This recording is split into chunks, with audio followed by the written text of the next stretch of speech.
Good afternoon. Hope you guys are doing well. Thank you for coming. After watching the tape, felt that we started slow, obviously. Didn't get a first down until the first drive of the second quarter. I thought our kids were resilient as heck during that time. We were adjusting to their speed and physicality. I thought that team was the fastest team and the most physical team that we've played in a long time. They hung in there, which is probably the biggest thing that I take from the game. A couple of years ago, we would have cashed our chips in and wouldn't have finished. And my hat's off to the guys that came back. They hung in there. We won the turnover battle. We won the explosion battle. I thought Carl Brooks on defense was exceptional, and congratulations to him with the MAC East.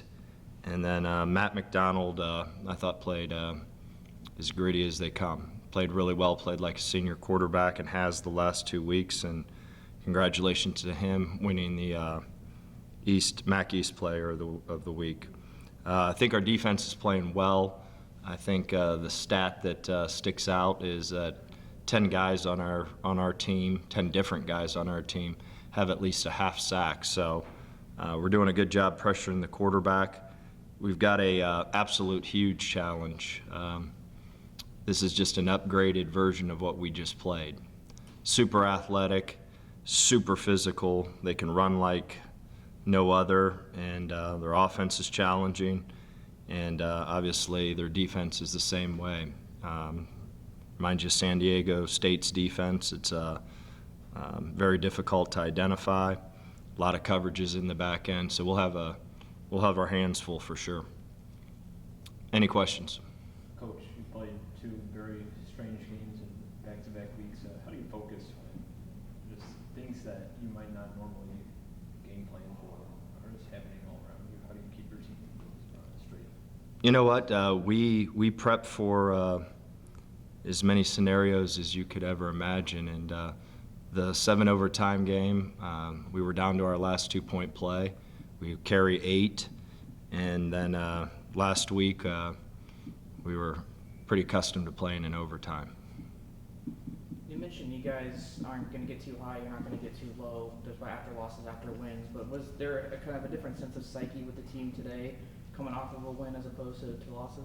I thought it was a tremendous team win, and all 3 phases had a part in it, which was great, and I'm just super excited that they played well, and we need to keep improving. There's a lot on the bone that we can improve on, and we will. And we will have a great Tuesday practice, great Wednesday practice, and try to move the needle of our program like we've been doing for the last 3 years, just trying to get better each day. You mentioned the amount of different guys that have been able to get to the quarterback. You guys got 4 more sacks on Saturday. How beneficial is that, just scheme-wise, to give you guys a little bit more luxury on defense, being able to have that many guys being able to get their job done and get to the quarterback? We started this thing a long time ago by building the defensive front and building a really good front 7. And we do. We've got depth. We got depth at D-line. We got depth at linebackers. They play really hard. We're able to rotate guys in and out, and we're going to need that defense in terms of this league that we're about ready to enter in after Mississippi State. You got to bring your defense, and especially in November when it's windy and cold and it's hard to do a lot on offense. So the philosophy has always been to build the defense. And offensively, and obviously Matt played another fantastic game, and you mentioned, obviously, you touched on the running back situation before, but to see Tayron and Pishon, who wasn't even on the depth chart before the season began, to see them kind of step up in their new roles, kind of how impressive for you is it to see them, like I said, step up and do what they did? I think everyone's trying to do their job, and Pishon's a special teams player that had a major role in this game, and we needed his speed on the perimeter. He did an unbelievable job on that last run. OJ took 4 defenders with him, faking the reverse, and were able to get down to the 1. And I thought the last play of the game with McDonald was as gutsy as it gets. 2 hit pointers, beat the hell. We were going to run a sprint out pass, and he looked at me and he goes, "That's not happening." So we play action pass. He found TK in the flat, and it was a heck of a play. And speaking of Matt, and I think Jeremiah also got injured on that one play late in the fourth quarter. How are they doing? They're good. Coach, between Pishon, Trenton's, Kavandu, that's 3 Northwest Ohio guys playing a big role in this one. I guess, how big is that from a visibility standpoint to be able to point to local guys thriving? Well, it's been our philosophy, and I know the transfer portal has kind of changed the parameters of recruiting, but our philosophy when we walked in the door was the 4-hour radius. Try to take as many guys that we thought could play here at Bowling Green, guys that had character, guys that had talent, guys that wanted to be at BG, and we're not gonna waver from that. We're gonna still recruit the local area. It's now we just got to deal with free agency a little bit with the transfer portal. So it's going to be interesting to see where this whole thing goes in terms of it's just an interesting new deal that none of us are accustomed to be quite honest with you. You mentioned a slow start on Saturday and Mississippi State maybe being a level above what you saw with Marshall. How do you kind of avoid that this week? I don't know. They're really good. No, what we got to do is do what we did last week. We got to hang in there on offense, just like we did. We hung in there. We gave our guys opportunities to make plays versus the right looks, and they're good on offense. They're good on defense. They're fast. LSU didn't really do much until the very, very end of the game, and they found a way to beat them. But they're exceptional. They're well coached. They're unique on defense. Obviously, Mike Leach's offense is always great. So we got to bring our A game, and we got to just be able to hang in there and be able to deal for the first time with crowd noise. And it is loud as all get out down there, as loud as it gets. Played there a couple times, and so it's going to be a big challenge for our kids for sure. But to answer your question, it took our kids, about a quarter to figure out the type of speed we were playing, and they were fast and physical, and it'll just be an upgraded version of what we just saw on Saturday. I know you maybe mentioned out at UCLA weather and heat maybe playing a little bit of a factor to like that down in Mississippi, if not worse. So the humidity, have you guys done any? I think it'll be worse, and we've been having a complete hydration plan in terms of dealing with it. I've coached at Florida, and it's a different type of heat. When you walked out in California, I didn't think it was that hot. Eventually, you felt it, but whenever you walk out on the field, you're going to feel the heat immediately. The humidity is through the roof, and those guys get accustomed to playing in it.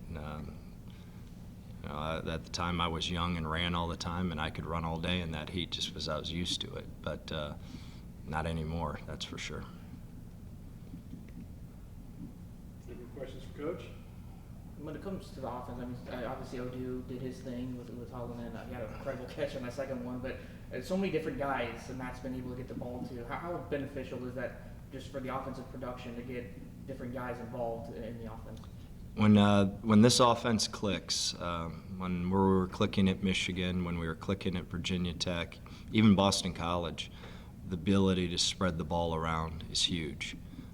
We don't want guys just to focus on OJ. We want guys just to focus on Broden, CJ, Sims. We got a lot of guys that can touch the football and score right now. So we have to continue to game plan the right way to get the ball in the hands of our players. There's going to be times that OJ won't touch the ball because they're doubling him, and there'll be times that CJ and Broden have 8 or 9 catches. It's just how it works, and then the next week it flips. So it takes unselfish skill guys to play the way that we do, and we have unselfish skill guys. They, when their number's called, they make their plays, and they all are extremely happy when the other one makes a play. And that's really key. That's really important. They get the team aspect of it, and I'm really proud of that whole skill group for sure. Yeah, I think Carson also got a couple snaps behind center as well. Are you trying to implement him more in the offense in terms of get different packages, or kind of with him getting Who, Cam? Cam? Sorry. Yeah, Cam. Yes, we were trying just to do a change-up very similar to what they did when they substituted their quarterback in the fourth quarter, their backup quarterback. They ran some Q draw, some zone read, and I thought it was a good change of pace. We knew going into this game it was going to be a struggle to run the football, and it was. That last play was the longest rushing play we had all day, minusing a quarterback scramble. So they were good. They were really good, and I think our kids really did a great job hanging in there and really played as a team. And that's what we got to continue to do and continue to improve and just keep getting better each day. Any more questions? I did want to. I don't know if you saw, but it appeared during that little skirmish at the end that one of the Marshall players attempted to throw a punch at one of your guys. Has anything been said about any consequences regarding that? I haven't heard anything about it. It was a huge lesson learned. I don't know what happened, but the fact of the matter is that we can't put ourselves in that type of position. Winning's more important than pushing each other in a football. No one's gonna win a football fight. No one has ever won a football fight. We're in pads. We're in helmets. You can punch people all day long. It doesn't matter. So we've got to be mature enough to, regardless what's being said, what's being done, to walk away from those things, not get penalties, and do things the Bowling Green way.